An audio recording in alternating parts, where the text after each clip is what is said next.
दोस्तों, क्या मुख्यमंत्री पद जाने के बाद से नीतीश कुमार के भीतर दबा हुआ गुस्सा बाहर आने लगा है? क्या बिहार की सत्ता के साथ बैठी बीजेपी और जेडीयू के बीच सब कुछ ठीक ठाक नहीं चल रहा है?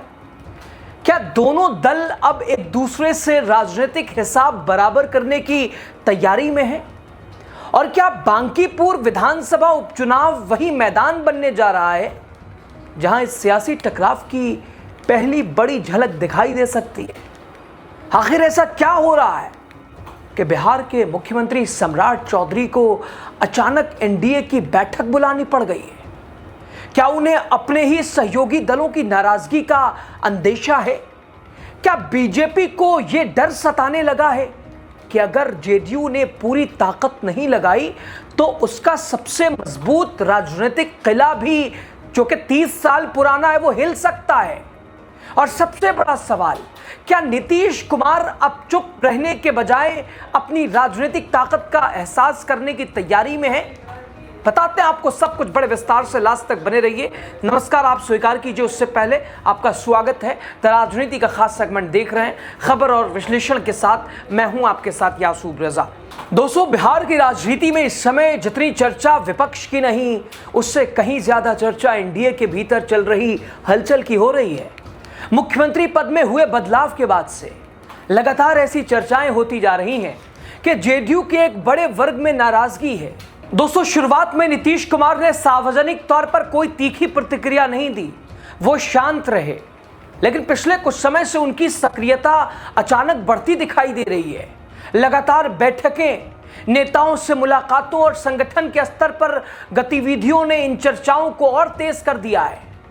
जेडीयू को दोस्तों अब पहले वाली जेडीयू स्थिति में नहीं है, और यही वजह है कि बिहार के सियासी गलियारों में तरह तरह के दावे किए जा रहे हैं।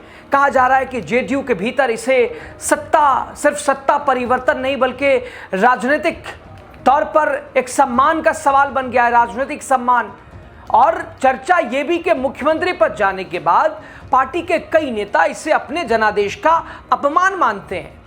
नीतीश कुमार के समर्थकों का कहना है कि बिहार की जनता ने जिस नेतृत्व के नाम पर वोट दिया था, सत्ता का चेहरा बदल जाने के बाद उसके कार्यकर्ताओं और समर्थकों में असंतोष है।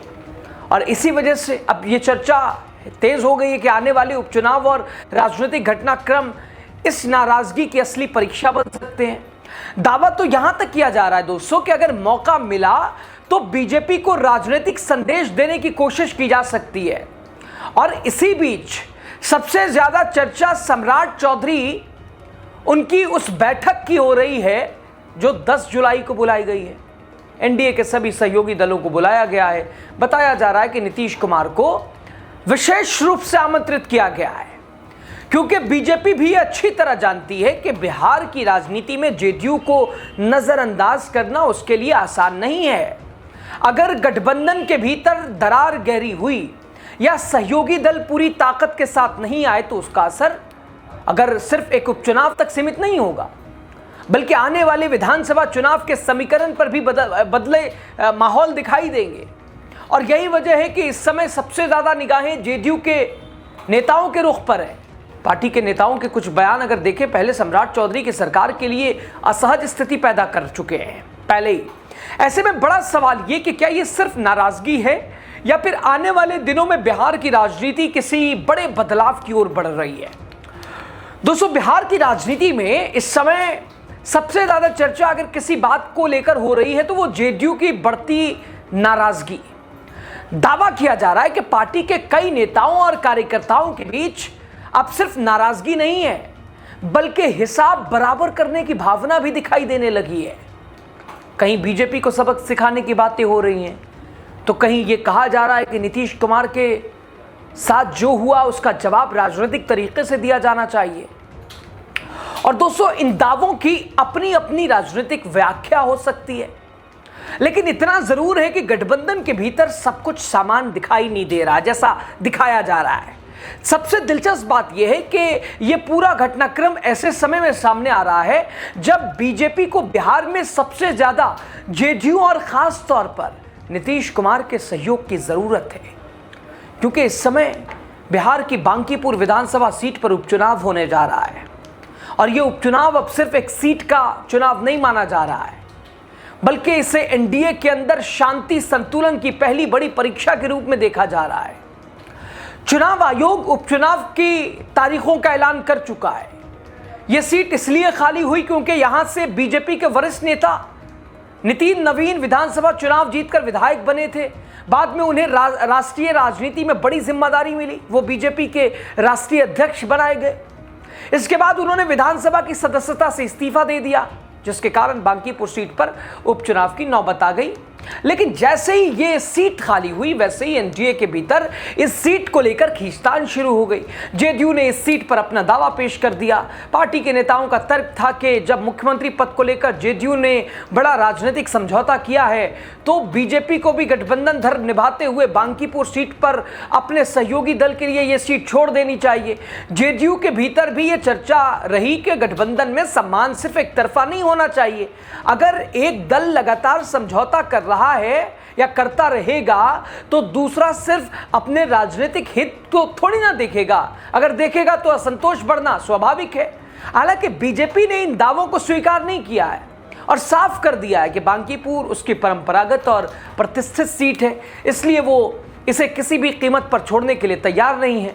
और यहीं से दोनों दलों के बीच अंदरूनी खींचतान की चर्चाओं ने और जोर पकड़ लिया है। दोस्तों, बीजेपी ने इस सीट से अभिषेक कुमार को उम्मीदवार बनाया है। अभिषेक कुमार को नितिन नवीन का बेहद ही करीबी माना जाता है, इसलिए यह चुनाव सिर्फ अभिषेक कुमार का चुनाव नहीं है, बल्कि राजनीतिक जानकारों का मानना है कि यह सीधे सीधे नितिन नवीन की प्रतिष्ठा का सवाल है, उनके राजनीतिक प्रभाव की परीक्षा बन गया है। क्योंकि जब कोई नेता राष्ट्रीय राजनीति के पद पर पहुंचता है तो उसकी पुरानी सीट पर जीत या हार सिर्फ स्थानीय मामला नहीं रहता है, बल्कि पूरे संगठन की साख से ये चीजें जुड़ जाती हैं। और दोस्तों, यही वजह है कि बांकीपुर का उपचुनाव अब बीजेपी के लिए प्रतिष्ठा की लड़ाई बन चुका है।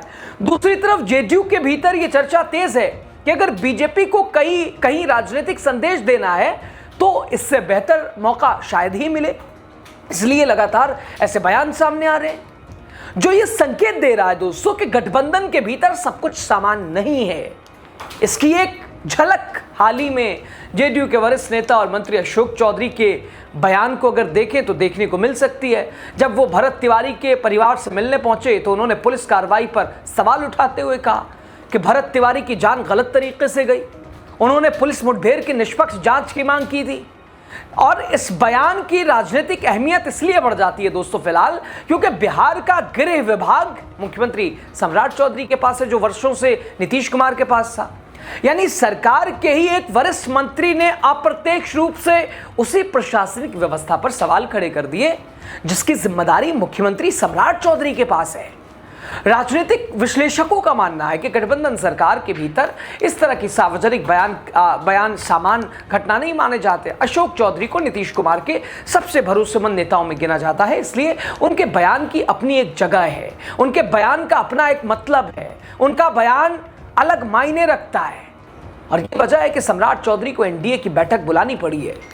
पांचों सहयोगी दलों के नेताओं, सांसदों, विधायकों, जिला अध्यक्षों को बुलाया गया है।